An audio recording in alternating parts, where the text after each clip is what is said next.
J-13 jours avant le premier tour de l'élection présidentielle. Focus ce matin sur la candidature de Valérie Pécresse avec le président des Républicains Christian Jacob qui est en Guyane depuis hier pour peut-être redonner un coup de boost à la candidature de Valérie Pécresse, donnée 5e dans les intentions de vote au premier tour et qui la semaine dernière avait présenté son programme pour les Outre-mer avec comme mesure phare, disons, la suppression, si elle est élue, du droit du sol à Mayotte ainsi qu'en Guyane. Christian Jacob, bonjour. Bonjour. Merci beaucoup d'avoir accepté notre invitation. Merci de votre invitation. Christian Jacob, vous êtes donc le président des Républicains en Guyane depuis hier. Après un passage aux Antilles ces derniers jours, on va tout de suite commencer par une question sur le programme de Valérie Pécresse, sur son volet Outre-mer, disons. Nous allons, et je la cite, nous allons combler les retards de développement et corriger les inégalités inacceptables en matière d'éducation, de logement et de santé. C'est ce que votre candidate a déclaré la semaine dernière. Mais j'ai envie de dire, pour avoir regardé le programme, disons, des autres candidats, c'est ce qu'ils disent tous, combler les retards de Marine Le Pen à Jean-Luc Mélenchon. Quelles sont les particularités, disons, de Valérie Pécresse sur toutes ces questions-là, Christian Jacob?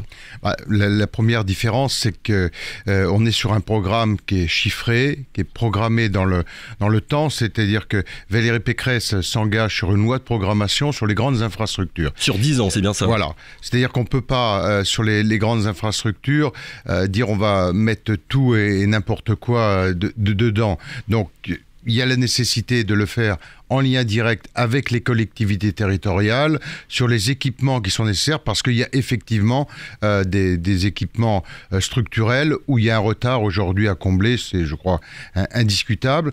Et parallèlement à cela, il y a le volet lutte contre la vie chère, où là, il y a les mesures sur le contrôle des prix sur le panier, qui est aujourd'hui d'une centaine de produits, dont l'élargir à 600 produits, prendre en compte des sujets comme la téléphonie, où on a une explosion des coûts des forfaits téléphoniques, le coût des billets d'avion, aujourd'hui, qui est aussi un frein à la mobilité des Guyanais. Donc il y a ces deux volets. Il y a sur le prix des carburants aussi, il y a des choses de prévues. Alors sur les carburants de la même nature, on a aussi, et vous me lancez sur les carburants, le sujet de l'énergie. Je pense qu'on est ici sur un territoire où il y a des possibilités. Je pense notamment à tout ce qui concerne la biomasse. On le voit avec les carburants agricoles aujourd'hui qui présentent un intérêt important parce qu'ils sont moins émetteurs de gaz à effet de serre et avec des coûts beaucoup moins élevés que ceux d'origine fossile. Et là, on a des possibilités de méthanisation de biomasse très, très importantes compte tenu de la ressource guyanaise. Mais ce que disent beaucoup d'autres candidats, finalement, la spécificité de Valérie Pécresse sur toutes ces questions, c'est la mise en place d'une loi de programmation. C'est une loi de programmation, comme vous avez la loi de programme, la loi programme pour la défense. On ne se pose pas chaque année la question de savoir ce que l'on fait sur la défense. Vous avez une loi programme qui fait que chaque année, le Parlement accorde un budget qui a été préétabli et ça permet de faire le point sur les investissements qui ont été réalisés, où on en est, mais l'argent est débloqué chaque année.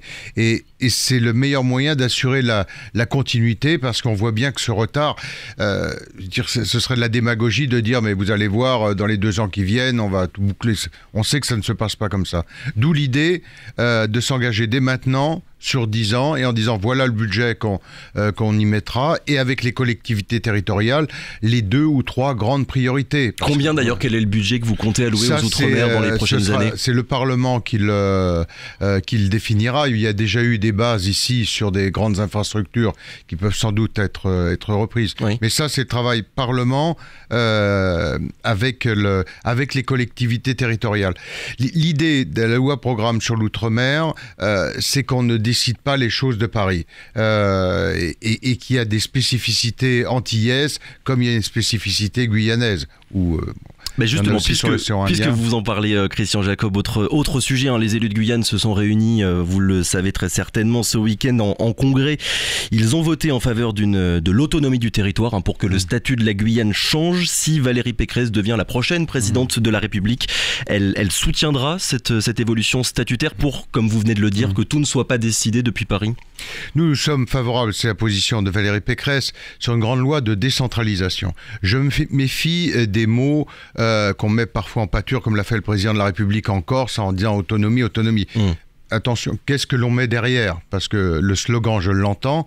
Après, concrètement, qu'est-ce que l'on fait? Et ce qui est important, et là on a vu l'évolution, il y a effectivement un accord assez consensuel des collectivités ici en Guyane. Donc il faut maintenant regarder quel type de compétences sont exercées et avec quels moyens de le financer. C'est-à-dire qu'on ne peut pas dire aux collectivités on vous confie l'exercice d'une compétence et vous dépendrez de subventions de l'État. La vraie loi de décentralisation, c'est ça l'esprit de Valérie Pécresse, c'est de dire on confie une compétence et en même temps on donne un financement, c'est-à-dire les moyens financiers de lever de l'impôt ou des taxes pour financer la compétence. Ce qui oblige aussi les élus à rendre des comptes à la fin de leur mandat en disant voilà comment on a exercé cette compétence confiée par l'État.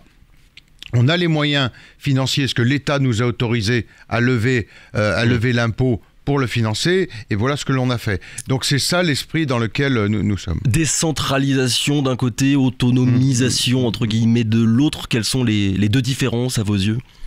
La différence, c'est que la décentralisation, ce sont des compétences qui sont exercées par l'État, que l'État confie à une collectivité pour l'exercer en proximité, au plus proche du terrain. Je suis prudent sur l'autonomie. Est-ce que l'autonomie, ça veut dire quoi? Ça veut dire que les territoires sont indépendants et se débrouillent seuls?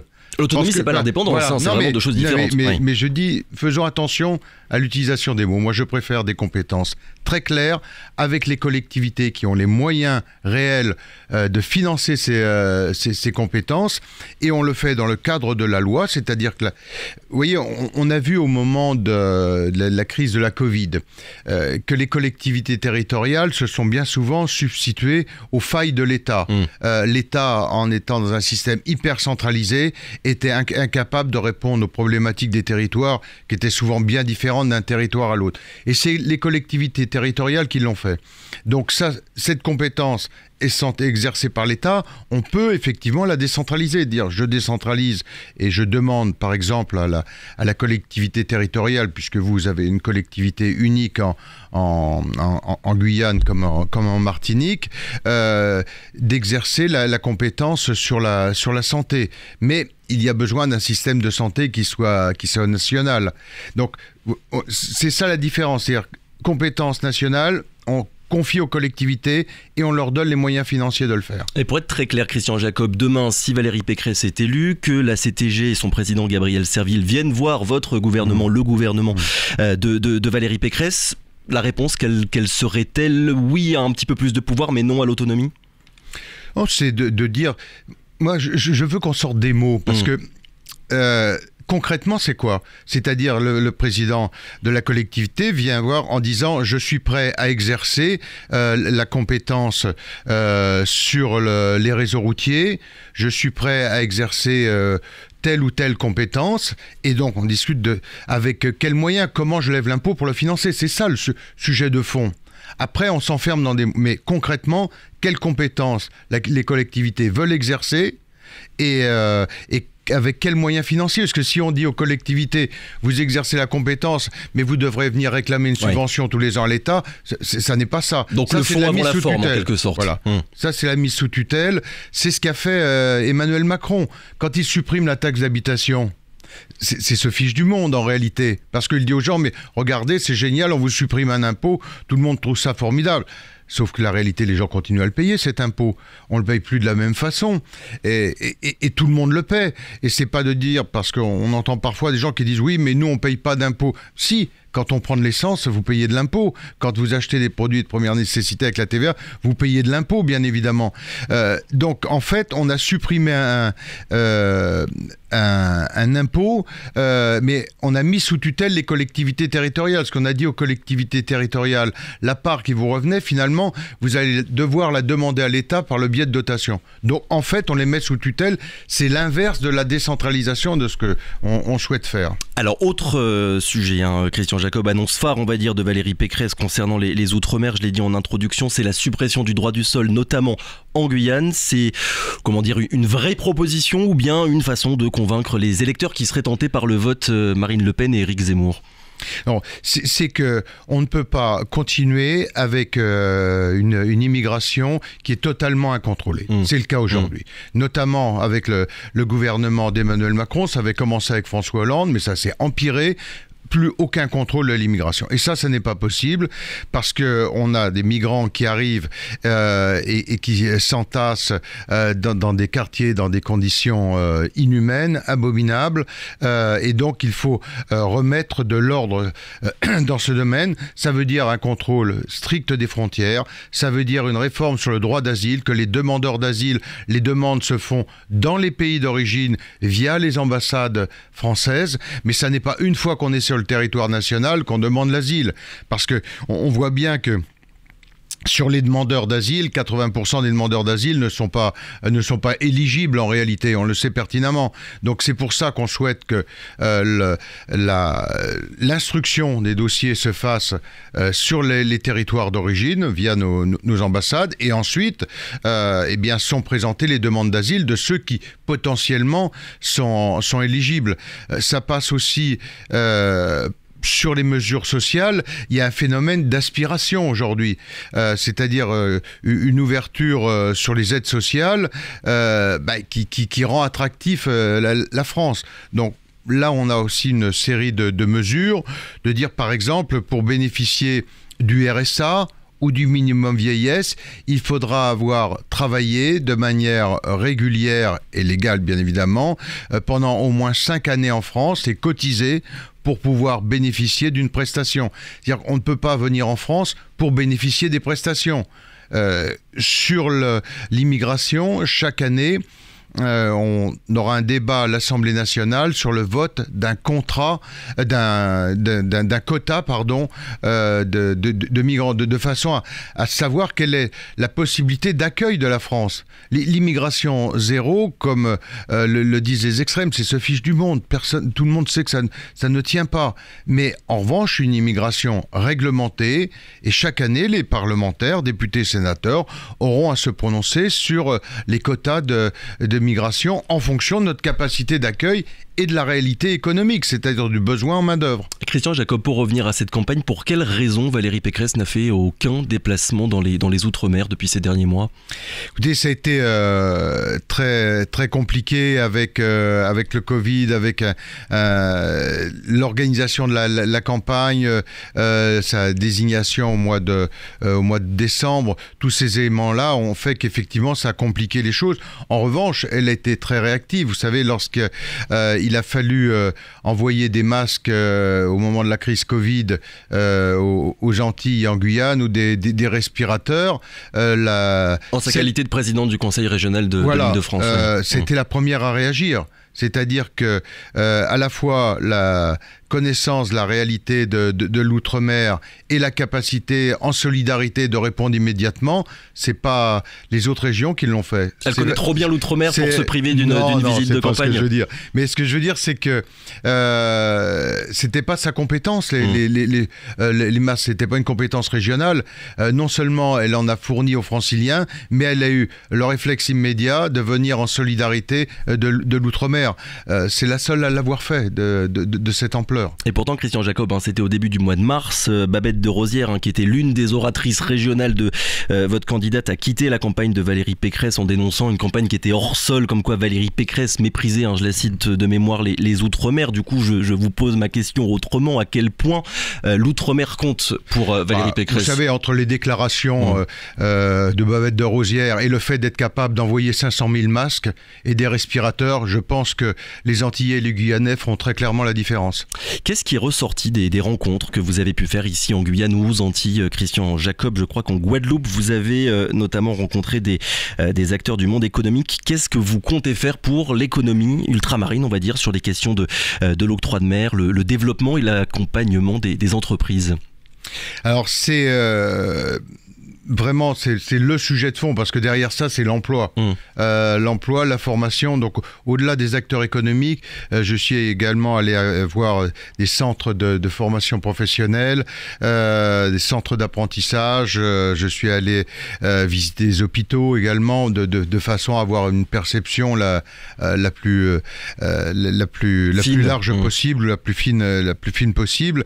Il y a deux sujets. On a d'abord une vraie difficulté avec la jeunesse, de trouver pour tous ces jeunes qui sortent du système scolaire et qui n'ont pas d'emploi. Et en même temps, on a des entreprises qui recrutent, qui cherchent du personnel et qui n'en trouvent pas. Du coup, quelle proposition concrète sur ce sujet-là ? Concrètement, c'est d'associer les organisations professionnelles de manière très étroite à l'établissement des programmes et les diplômes. Et c'est ensuite favoriser les entreprises qui font le pari de la jeunesse, c'est-à-dire ceux qui vont prendre des jeunes en stage. Une des difficultés pour un jeune aujourd'hui, c'est de lui dire il te faut une expérience si tu veux travailler. Oui, mais il sort de l'école, bien évidemment qu'il n'a pas d'expérience. Et s'il n'a pas un réseau de connaissances, pendant sa formation, il ne trouvera pas de stage. Et s'il veut être apprenti, ce sera encore plus compliqué. Mais ça, c'est une mesure propre à l'outre-mer ou bien pour tout le territoire ? Non, elle est sur tout le territoire. Après, vous avez les mesures pouvoir d'achat, qu'on a évoquées avec un panel beaucoup plus large. Sur la loi programme, il y a là aussi, je pense, notamment sur l'énergie, je reviens à ce que je disais sur les méthanisations, la possibilité d'avoir effectivement une énergie à plus bas coût, ou sur les autres infrastructures, que ce soit sur les aménagements de la nationale, que ce soit sur les ponts. Enfin, c'est ça qu'il faudra mettre dans ce domaine. Donc le programme Outre-mer, c'est celui-là. Et une spécificité sur la formation, ou au-delà de l'association des organisations professionnelles sur les diplômes, la nécessité de réinvestir aussi sur des pôles universitaires à renforcer, parce qu'on a parfois de bons résultats au bac et peu de jeunes qui vont au-delà. Ça veut dire qu'il n'y a pas les structures non plus. Alors Christian Jacobin, ce qu'il faut rappeler, c'est qu'en 2017, François Fillon, ici en Guyane, avait fait moins bien qu'à l'échelle nationale, un peu moins de 15% contre 20% pour toute la France. Quand on voit combien les anciens électeurs, d'après ce qu'on entend, combien les anciens électeurs de François Fillon aussi, entre Valérie Pécresse et Emmanuel Macron, vous attendez à un score historiquement bas ici en Guyane ? Non, je ne m'attends pas du tout à un score historiquement bas. Le retard est rattrapable. Oui, tout à fait. Vous savez, quand on regarde les dernières élections régionales, dans les 15 derniers jours de campagne, le Front National avait été surcoté dans toutes les régions françaises, sans exception, entre 5 et 15% au-delà de ce qu'il a fait en réalité. Et nous avions été sous-cotés. C'est comme ça qu'on nous annonçait plusieurs régions qui basculaient au Front National. Or, le Front National a fait le plus mauvais score qu'il n'avait jamais fait. Donc, vous savez, le seul sondage qui compte, c'est celui des 9 et 10 avril. J'aimerais qu'on termine parce qu'il est déjà 7h34. Christian Jacob, sur un mot de sport, vous avez peut-être suivi l'épopée des basketteurs de l'ASC Tours qui ont perdu ce week-end en demi-finale de la Coupe de France. Valérie Pécresse parle dans son programme d'un plan sport outre-mer en investissant dans des équipements sportifs. Comme quoi, par exemple? Je pense que tout le monde partage le constat qu'il faut faire quelque chose à ce niveau, mais qu'est-ce que vous prévoyez à ce niveau-là? Sur les équipements, c'est toujours la même chose. Ce sont sur les équipements où là aussi on a pris du retard. Vous voyez, j'étais en Martinique avant de venir en Guyane et encore avant en Guadeloupe. La Guadeloupe qui a été une grande terre de champions. On voit aujourd'hui qu'il y a un retard énorme, que ce soit sur l'athlé, c'est sûr que sur les stades, on voit plus l'athlé, mais au-delà de l'athlétisme, il y a aussi beaucoup d'autres disciplines. Je pense à l'escrime, je pense à beaucoup d'autres. Et donc ça, le retard énorme, Valérie Pécresse l'a comblé en Ile-de-France. Vous savez, la différence entre Valérie Pécresse et les autres candidats, c'est que les engagements qu'elle prend, elle les tient. On l'a vu à la région Île-de-France, lorsqu'il y a 6 ans, elle prend la tête de la région, elle s'engage sur une baisse de 10% des dépenses de fonctionnement de la région pour réinvestir dans les transports et dans les lycées. 6 ans après, c'est fait. Tous ceux qui l'a critiqué avant, personne ne l'attaque sur son bilan, parce que les engagements qu'elle a pris, elle les a tenus. C'est rigoureusement l'inverse d'Emmanuel Macron. Merci beaucoup Christian Jacob d'avoir été avec nous ce matin. Je le rappelle, un président des Républicains en Guyane depuis hier et jusqu'à ce soir. Quelques heures avant votre départ. Merci encore, bonne fin de journée à vous.